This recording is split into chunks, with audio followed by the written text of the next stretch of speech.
Hello everyone. So today we'll talk about optimal price of a forward or a future contract. As we saw, forwards and futures are more or less same except for the fact that futures are traded on the stock exchange whereas forwards are generally traded over the counter. Hence, in terms of pricing, they are actually going to be same. So we have to always remember that pricing of any derivative is based on what is known as no arbitrage. So what is arbitrage? We know arbitrage is an opportunity for a risk-free profit. So in an ideal scenario, there should not be any opportunity for a risk-free profit. Okay. Hence, pricing of any derivative should ensure that there is no arbitrage opportunity. Okay. So because if there is an arbitrage opportunity, means if the price is determined in such a way that there is an arbitrage opportunity, then there is an opportunity of risk-free profit. How does it affect the price in case of forward or future? So let us just revise what a forward or future is. So at time 0, the price of the asset is say S0. At time 0, there is no exchange of any money, but the contract is agreed upon at this time. So at time T, one person is supposed to buy the asset by paying another person rupees F per unit. Okay. So this F is actually the forward or future price in which we are interested. Okay. So we want to make sure that this F is chosen in such a way that there is no arbitrage opportunity. Now, what does it mean? So we have seen that if continuous compounding is there, then the asset which is worth S0 today, ideally with continuous compounding, its worth at this time point should be S0 e raised to RT. Correct?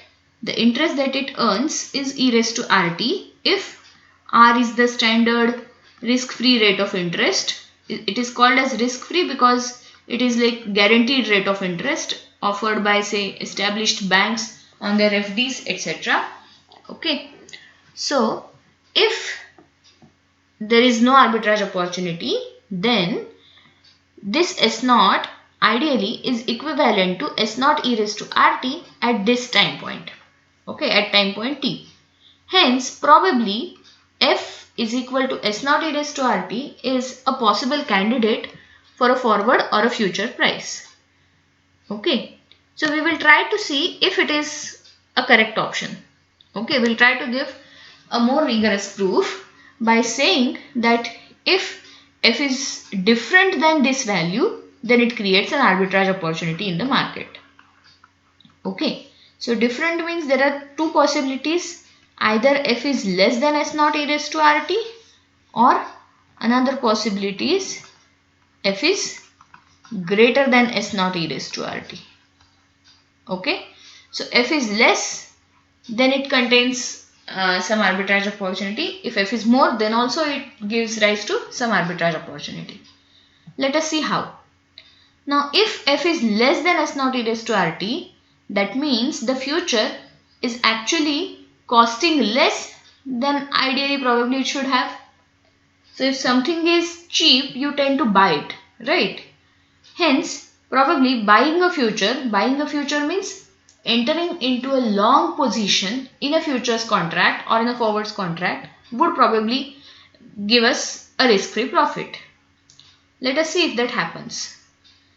So if I want to enter into a long position, means if I want to agree that I am going to buy the share at time T in future, then I should have money for it at that time. From where would I get that money? I am an arbitrager. So I am not going to invest my own money. So I can get that money probably by short selling the asset. So I short sell the share today. So I short sell means what? I borrow the share from someone who already owns that share. Then I sell it in the market, and by selling it today in the market, I earn S0 rupees. Okay. Then invest this amount S0 in bank. So if I invest this amount in bank, at time t, I am going to get S naught e raised to RT from the bank. Okay. So at time t, get S naught e raised to RT from the bank, because that is the rate at which bank pays me interest. Okay. And here after short selling, I have to immediately take a long position in futures contract. Long position means I would agree that I am going to buy the share at time t so that I can return it to the person from whom I borrowed it. Okay. So this S naught e raised to RT I have got from the bank, and buy the share by paying F to the person with whom you had that futures agreement. So because S naught e raised to RT is larger than F, this amount is positive and that becomes your profit. And of course you return the share to the person from whom you had borrowed it. Okay, let me revise what we are doing. So today we short sell the share, means we borrow the share from someone, we sell it in the market, we earn S naught rupees. At the same time we take long position in futures contract, because in future we are going to need that share back so that we can return it to the person from whom we borrowed. So we take a long position in futures contract. Money is with us S naught, so we invest this amount in bank and get S naught e raised to RT at the end of time t, and using this money we can buy the share back using the futures contract and we get this profit. It doesn't matter what is the market price of the asset at time capital T. Capital T doesn't come into picture, because since we have entered into a futures contract, we don't have a choice. We have to buy from the person with whom we have an agreement. Okay, we can't buy from the market even if it is costing less. Is it okay? So ST doesn't come in picture, but it is fine with us because we already have S naught e raised to RT, which is larger than F. So we are in a profit scenario. Hence this is a risk-free profit, and hence this situation creates arbitrage opportunity. Okay. Therefore F should not be less than S naught e raised to RT if we want no arbitrage setup. Okay. Let us see what happens if F is greater than S naught e raised to RT. If F is greater than S naught e raised to RT, it means that future is probably more expensive than ideally it should be.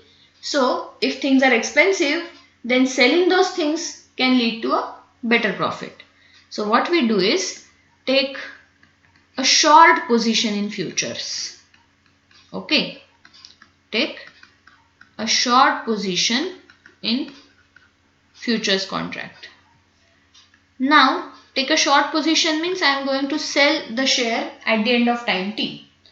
But for selling the share I should have the share, right? And I don't know what is going to be the price at time t. So it may probably be more expensive. Whereas today I know S naught is price. So maybe I will buy the share today, keep it with me and sell it at time capital T. But there is another problem. If I want to buy the share today, I don't have money for buying the share. So what I do is, I take a loan from bank of amount S naught. Okay. Take a loan from bank of amount S naught for time t. Use that amount to buy the share. Okay. Use that amount to buy the share. Now keep the share with you. At time t, sell the share at price F, because you have already entered into a short position, means someone is going to buy from you. So sell the share at price F, and you have to return S naught e raised to RT to the bank, because you have to return interest also. But because F is larger, this is greater than 0 and this is your profit. Okay, whatever money you had borrowed from bank, you return to the bank and still you have some excess money. So that becomes your profit. Hence, even in this scenario, there is an arbitrage opportunity. Therefore, f should not be greater than s naught e raised to rt. So, as a result, because if we want no arbitrage opportunity, f must be equal to s naught e raised to rt. In both the other cases, we are getting an arbitrage opportunity. Is it okay? So S naught e raised to RT is the optimal price for a future or a forward contract. Okay with everyone? Okay. There is one another major assumption here which I have not stated. Here we are saying that there is no income or storage cost from the asset during period 0 to t. What do I mean by this? Okay, so if suppose this asset is a share, then we know that sometimes a share can give you dividend. So dividend becomes income from a share. So if suppose between 0 to t, this share was supposed to earn some dividend, then our calculations are going to change. Why? One simple reason is if you borrow a share from someone and you have sold it, short selling thing, and if there is going to be income between 0 to t, then that person is going to lose that income because that person no longer has the share for that period. So when you return the share at time t, he is going to ask you for that dividend income also. So you'll have to make provision for providing that dividend income also back. Is it okay? On the other hand, if you keep the share, then you are going to get that dividend income also. So in such cases, we need to change the calculations. Instead of shares, if we are talking about some commodities, futures based on some commodities like say oil, etc. So if you are say talking about 100 barrels of oil, then you need a space to store those 100 barrels of oil if you buy them today and if you plan to sell them at some time point in future. Okay, so for storing them, you are going to pay some rent, etc. So that becomes a storage cost. So if you are going to have a storage cost, you will need to make allowances for that also in your calculation. Hence, the current calculations have assumed that there is no income or no storage cost during period 0 to t. So let us see how to deal with this scenario, that is if we have income coming during the period 0 to t. First of all, the income can be of any type, means it may come only once during the interval, maybe somewhere here, or it may be a periodic thing, or it may be a continuous income. Okay, so there are different forms of income and exactly similar thing for storage. So right now I am going to discuss things for income. For storage, things are more or less equivalent. There are obviously some differences. It's a homework. So for commodity futures, you are going to work out the optimal price if some storage cost is involved. Okay. So for income, as I said, it can be either a single point income or multiple times or continuous, etc. Okay. So if it's a single thing or multiple income coming at multiple time points, it is better to create or it is better to compute present value of the income. What do I mean by present value? See, if suppose you owe me 100 rupees, if you give me 100 rupees today, it's fine. But if you say that I am going to return the 100 rupees at the end of 1 year, then technically it is not fair to me unless you pay the interest to me. Because if I had that money and if I had invested it in bank, I am going to get the interest, right? So when you are going to earn some income here, let me call it say I1 here, I2 here, I3 here, and the time points be, let's say T1, T2, T3. So I1 is value of that income at point T1. So today's present value is to be counted as what is said as discounted value. Why discounted value? Because as I said, today's 100 rupees is not equivalent to 100 rupees after 1 year. We have to worry about interest. So present value works in exactly opposite manner. So present value of I1 would become I1 e raised to minus R T1. Okay, because we have to discount. If we were talking about interest, it would be e raised to plus, but now we are talking about this. So this is equivalent of I1 at time 0. Can you are you getting what I am trying to say? So if this is the amount at time 0, at time t1 it would be equivalent to I1, because I will be multiplying by the interest component e raised to rt1. Okay. Similarly for t2, present value would be I2 e raised to minus rt2, and from this I will have I3 e raised to minus rt3. So the present value for this series of income payments would be this, something like this. Okay. So generally it is a good practice to compute present value first and then compute the optimal price for a forward or a future. Okay. So if I have I as a notation for present value of all the income payments during that period. So if I is present value of all the income payments during 0 to t, then what should be the optimal price? See, today's price of that asset is S0. Okay. And in addition to that, we are going to get some income payments here. Okay. So, claim is optimal price would be S0 minus I e raised to rt. Okay. Let us try to check whether this is correct using similar arguments as we did in the last case. So we will check what happens if f is less than S0 minus I e raised to rt, and what happens if f is greater than S0 minus I e raised to rt. Okay. So again, if price of a future is less than ideally what it should be, we would take long position in future. Okay, because buying a cheaper thing makes sense. So in such a scenario, what we are going to do? So we are going to short sell the asset today.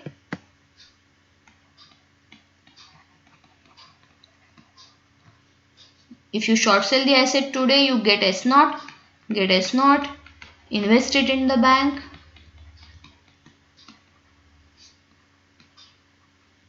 and take long position in future. Take long position in futures contract, futures or forwards, doesn't matter. Okay.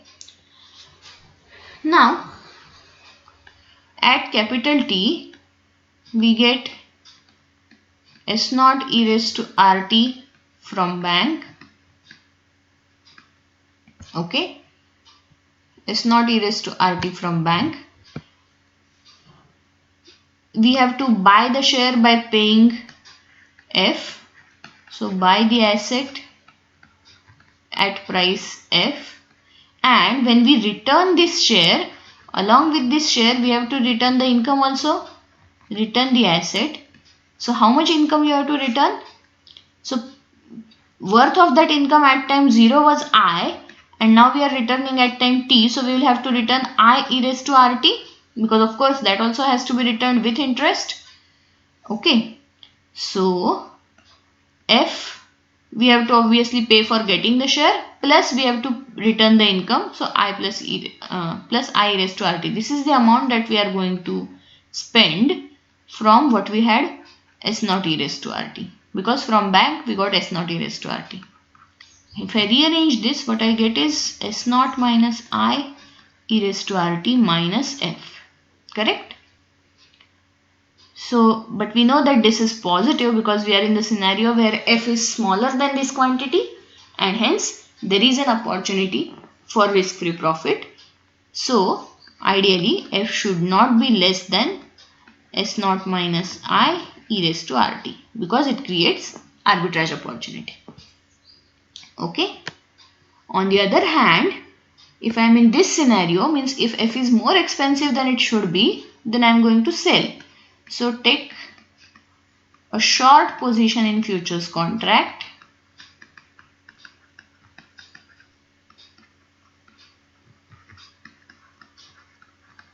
so you are going to sell at the end means you need the asset today. So take a loan from bank,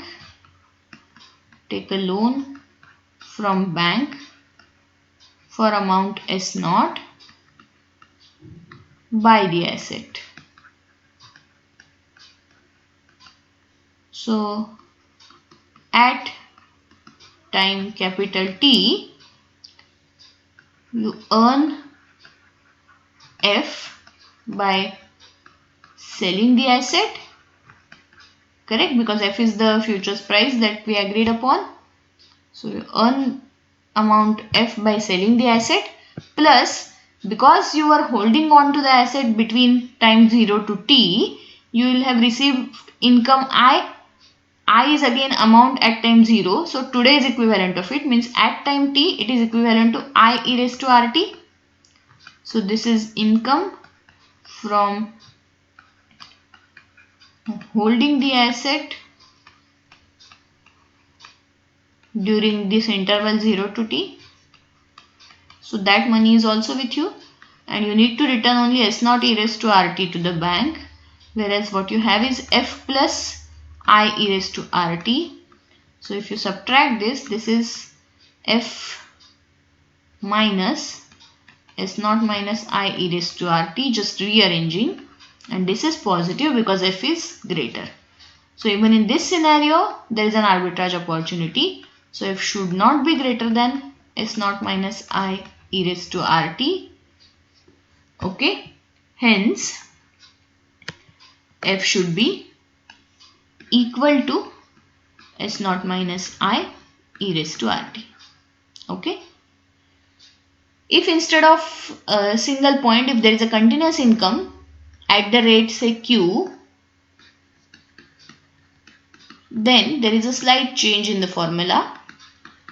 It becomes F should be equal to S naught e raised to R minus Q T. Okay. Because it is at the rate, it gets subtracted here instead of getting subtracted from S naught. Okay. So this is the formula for optimal futures price when there is an income component present. Now your job is to find out what is the formula when we are talking about storage component. Okay, so if there are some storage, so some rent is incurred. So find the formula for optimal price of a forward or